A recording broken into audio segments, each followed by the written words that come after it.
नमस्कार दोस्तों, हम लोग बजट का चैप्टर पढ़ रहे हैं जिसमें हमने काफ़ी कुछ आपको तीन वीडियोस बना दी है जिसमें कि मैंने आपको बजट के बारे में काफ़ी चर्चा कर ली। अभी भी बजट का बहुत बड़ा चैप्टर है, ये भी हो सकता है 1 या 2 वीडियो और लग सकते हैं। तो देखिए आज भी बजट का ही चैप्टर, तो आज तो वीडियो बन ही रहा है। तो देखिए हमें क्या काफ़ी चीज़ें बता दी। हमको वित्त आयोग के संबंध में अध्ययन करना था। अक्सर आप न्यूज़ में सुनते होंगे, इसके लिए मैंने अलग से इसको सेपरेट वीडियो में बनाया। वित्त आयोग के संबंध में देखिए, वित्त आयोग 2 तरह के, एक केंद्रीय वित्त आयोग होता है और एक राज्य वित्त आयोग होता है।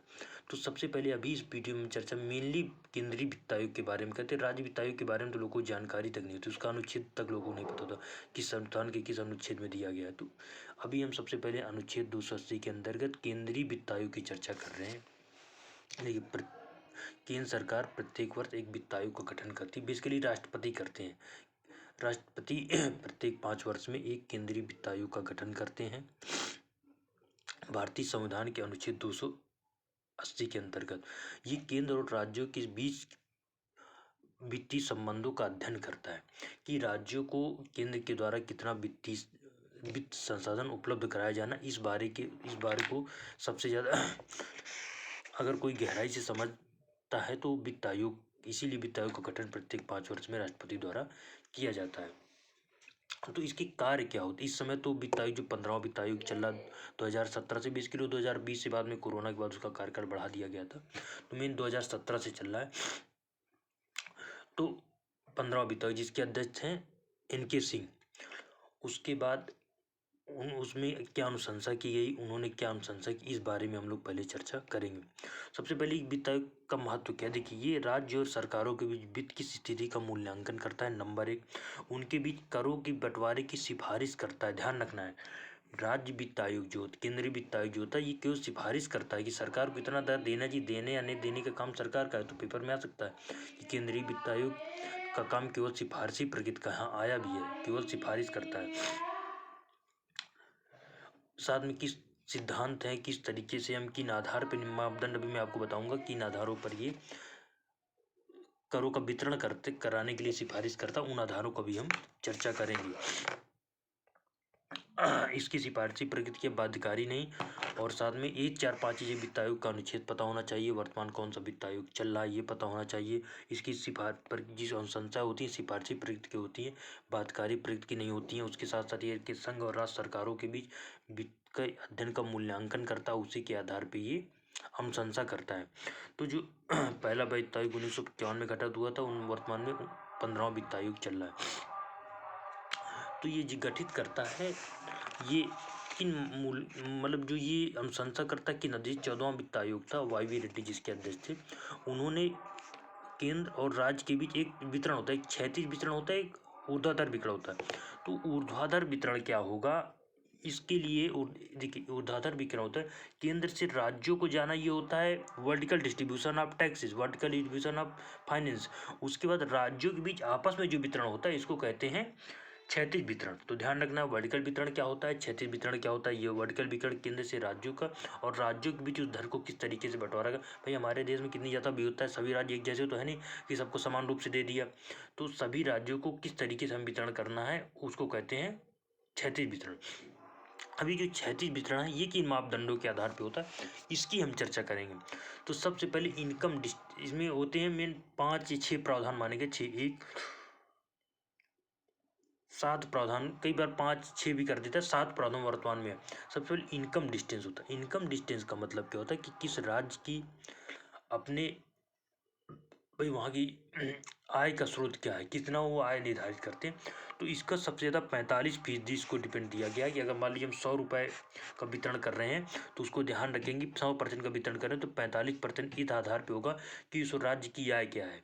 जैसे मान लीजिए उत्तर प्रदेश बृहद जनसंख्या वाला राज्य है, मैदानी राज्य है, जिसके कारण यहाँ की सरकार की आय ज़्यादा होती है, ठीक है।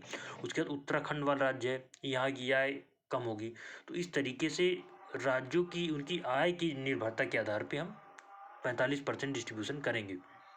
उसके बाद नंबर 2 जनसंख्या।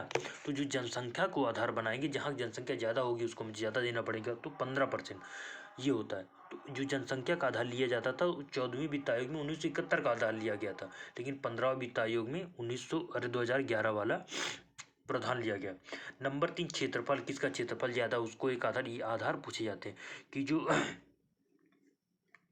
क्षैतिज हस्तांतरण होता है वो किस तरीके से डिपेंड करता है। तो उसमें इनकम डिस्टेंस दे देगा, उसके बाद जनसंख्या दे देगा, इनको क्रोनोलॉजी में सजाने को दे देता है कि किसका ज़्यादा है किसका कम है। उसके बाद जनसंख्या को 15%, एरिया क्षेत्रफल जो था वो भी 15%। उसके बाद वन आवरण का मतलब वन परिस्थिति से है, किसमें की ज़्यादा है उसको भी ध्यान में रखा जाता है। उसके साथ जनसांख्यिकी प्रदर्शन, किसने जनसंख्या को नियंत्रण किया, ये देखिए कॉन्फ्लिक्ट पैदा कर देता है। एक तरफ से हम जनसंख्या की बात कर रहे हैं, एक तरफ जनसांख्यिकीय प्रदर्शन की बात कर रहे हैं कि मतलब किसने अपनी जनसंख्या को कितना ज़्यादा उपयोगी बनाया। इसको कहते हैं डेमोक्रेटिक डिविडेंड। उसके बाद कर ब्याज टैक्स के प्रति जो इफर्ट किया गया वो किस तरीके से, ये 2.5% है। तो इसमें याद रखना है कि सबसे ज़्यादा किसके लिए आय, दूरी के लिए, फिर जनसंख्या के लिए 15%, फिर वन और पारिस्थितिकी के लिए 10%, सॉरी जनसांख्यिकीय प्रदर्शन के लिए 15%, फिर वन और पारिस्थितिकी के लिए 10%। इस तरीके से क्षैतिज हस्तांतरण किया जाता है। तो ये अलग अलग राज्यों में अलग है, लेकिन हमको नहीं जाना, यही प्रश्न नहीं आता कि सबसे ज़्यादा किस पे, तो वन आवरण। कई बार पहले वाला नहीं देगा, जनसंख्या दे देगा, वन आवरण दे देगा, जनसंख्यिकीय प्रदर्शन दे देगा। तो जनसंख्या सबसे ज़्यादा 15%, जनसंख्यिकीय प्रदर्शन 12.5%, और वन एवं पारिस्थितिकी जो है ये 10% रहता है। ठीक है।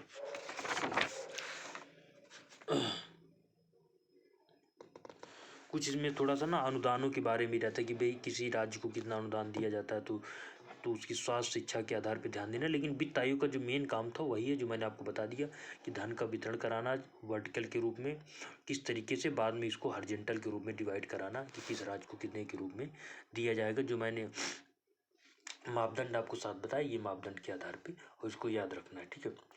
उसके बाद देखिए थोड़ा राज्य वित्त आयोग के बारे में यहाँ चर्चा कर रहे हैं। तो अनुच्छेद 243 आई कहता है कि जैसे भारतीय संविधान में 1992-93 में 73वां 73वां और 74वां संविधान संशोधन लाया गया। ठीक है। इन दोनों संविधान संशोधन के माध्यम लाए गए 1992 में, चल लागू किए गए 1993 में। इन दोनों संविधान संशोधन के द्वारा के अंतर्गत ही हम राज्य वित्त आयोग का गठन करते हैं। अनुच्छेद 243 आई, कई सारे अनुच्छेद जोड़े गए, उसमें 243 आई भी था। जो राज्य वित्त आयोग होता है, इसका काम होता है कि राज्यों से राज्य नगर पंचायतों या ग्राम पंचायतों या ग्राम स्तर में या स्थानीय स्तर पर कितना धन का आवंटन करना, बस इतना ही आता है। ये अक्सर न्यूज़ में नहीं रहता उतना ज़्यादा। तो केंद्र और राज्य और साथ में स्थानीय, ये यहाँ ध्यान रखना, जो पंचायतों के लिए जो धन का आवंटन होता है वो केंद्रीय वित्त आयोग नहीं कराता, वो राज्यों के द्वारा राज्य वित्त आयोग से कराया जाता है कितना धन का आवंटन हमें करना। तो इतना ध्यान से थोड़ा चीज़ पता होना चाहिए आपको। उसके भी अपने अलग अलग राज्यों में अलग अलग तरीके हैं कि किस तरह में किस पंचायत को कितना देना है, वो अलग बात होता है। ये उसके बाद फिर कितना अनुदान, ये तो हो गया राज्य वित्त आयोग। उसके बाद केंद्र के लिए राजकोषीय स्थान, मतलब किस तरीके से देना है, राजकोषीय सरकारों का अनुदान ग्रांट किस तरीके से देना है। इस तरीके से हमने वित्त आयोग के बारे में, केंद्रीय वित्त आयोग, राज्य वित्त आयोग के बारे में थोड़ा चीज़ें समझ ली। जो इंपॉर्टेंट 280 243 आई, केंद्रीय वित्त आयोग, राज्य वित्त आयोग, केंद्र वित्त आयोग क्या करता है, राज्य वित्त आयोग क्या करते हैं, ये हमको याद होने चाहिए। अब हम कॉन्सोलिडेटेड फंड ऑफ इंडिया की बात करेंगे, भारत की संचित निधि। देखिए भारतीय संविधान का 266 कहता है कि जितना सारा कर जमा होगा, चाहे तो गैर कर राजस्व हो, कर राजस्व हो, ये सारा जमा होगा। 3 अनुच्छेद बहुत इंपॉर्टेंट है, 266, 267 और 266(1)(a). ठीक है। तो इसमें क्या होता है, 267 जो है वो तो आपातकालिक आकस्मिक निधि है, राष्ट्रपति के अंतर्गत आता है। 266 में ये होता है कि केंद्र सरकार द्वारा प्राप्त सभी राजस्व, कर राजस्व के साथ साथ गैर कर राजस्व, ट्रेजरी बिल, बाहरी आंतरिक जारी करने के माध्यम से उठाए गए सभी ऋण, प्राप्त सभी धन, केंद्र सरकार द्वारा ऋणों के पुनर्भुगतान में केंद्र सरकार के लिए भारत की संचित निधि के रूप में नामित एक संचित निधि बनाई जाएगी। मतलब कि भारत की एक संचित निधि होगी जिसमें जितना भी सारा टैक्स होगा इसको संग्रहित किया जाएगा, और साथ में उसको लोकसभा में मतदान के माध्यम से, जो मैंने आपको विनियोग विधेयक बताया था किस तरीके से वित्त विधेयक पारित कराने के माध्यम से उससे पैसे निकाले जाएंगे जरूरी खर्चों के लिए। तो भारत की संचित निधि होती है जिसमें सारे टैक्सेज हो गया, राजस्व, कर राजस्व, जितने हमने बॉन्ड, टी बिल्स, जितना भी होगा सारा पैसा इकट्ठा कर लिया जाएगा। बाद में उसको राज्यों के लिए आवंटन के संबंध में जो मैंने प्रावधान पीछे बताए थे आपको, वित्त आयोग की अनुशंसा के अनुसार उसको खर्च किया जाता है। कितना हमें खर्च करना है, ये लोकसभा में मतदान के बाद ही पैसा निकाला जा सकता है। क्या एक होता है जो भारत में नियंत्रण को लेकर जो इन निधियों पर एक तरह से निगरानी रखता है।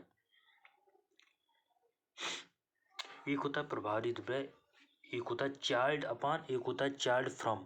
चार्ल्ड अपान का मतलब होता है जिस पर वैसे खर्च होते हैं, ये याद रखना यहाँ बहुत जरूरी है। जिस पर अपान नो, इसका मतलब ये होता है कि जो भारत की संचित निधि पर तो भारित होते हैं, लेकिन उसके निकालने के लिए हमें मतदान की आवश्यकता नहीं पड़ती। जैसा मान लो सुप्रीम कोर्ट के न्यायाधीश का वेतन हो गया, कुछ ऐसे महत्वपूर्ण मुद्दे हैं जिन पर हम, महालेखा परीक्षक हो गया, न्यायाधीश के वेतन भत्ते पेंशन हो गया, जिस पर हमें मतदान की लोकसभा में आवश्यकता नहीं पड़ती। और चार्ज फ्राम होता है जिस पर हमें मतदान की आवश्यकता पड़ती। ये दोनों चीज़ें याद रखनी चाहिए। प्रभारित व्यय बोलते हैं इनको, चार्ज एक्सपेंडिचर और चार्ज एक्सपेंडिचर, चार्ज अपॉन और चार्ज फ्रॉम, दो चीज़ें याद रखनी है। भारत की संचित निधि पर भारित, भारत की संचित निधि से भारित। तो फ्रॉम वाले में होगा no, from sorry upon, charge upon वाले में नो होता है, मतदान की आवश्यकता नहीं होती है। और चार्ज फ्रॉम जो होता है उस पर मतदान की आवश्यकता होती है। ये दो चीज़ें याद रखना। उसका देख शब्द होता है ट्विन बैलेंस। ट्विन बैलेंस का मतलब होता है बजट घाटा, जुड़वा घाटा। ये अक्सर पेपर में ट्विन बैलेंस क्या होता है, तो चालू घाटा और राजकोषीय घाटे को ट्विन बैलेंस, याद रखना, राजकोषीय घाटा और चालू घाटे को हम ट्विन बैलेंस, ट्विन डिफिशिएंट कहते हैं। ये पेपर में आ जाता है कि कौन सा ट्विन घाटा होता है, तो चालू घाटा और राजकोषीय घाटा। तो इस तरीके देखिए जो चीज़ें इसमें महत्वपूर्ण थी, कोई बहुत ज़्यादा इसमें नहीं था। वित्त आयोग, उसके बाद हम एक वीडियो हम क्या करेंगे इसी बजट के संबंध में, क्योंकि सबसे 2023 का लेटेस्ट रहा है। उसके बाद 2024 का भी आने वाला है 2 महीने बाद। लेकिन अभी हम फिलहाल 2023 के बजट में जो मूल बातें थी उसका एक वीडियो बना के मैं आपको इसमें डालूंगा, तो उसको भी आप पढ़ लेंगे तो आपका बजट जो है एकदम कंप्लीट हो जाएगा और कहीं से पढ़ने की जरूरत नहीं है। Thank you.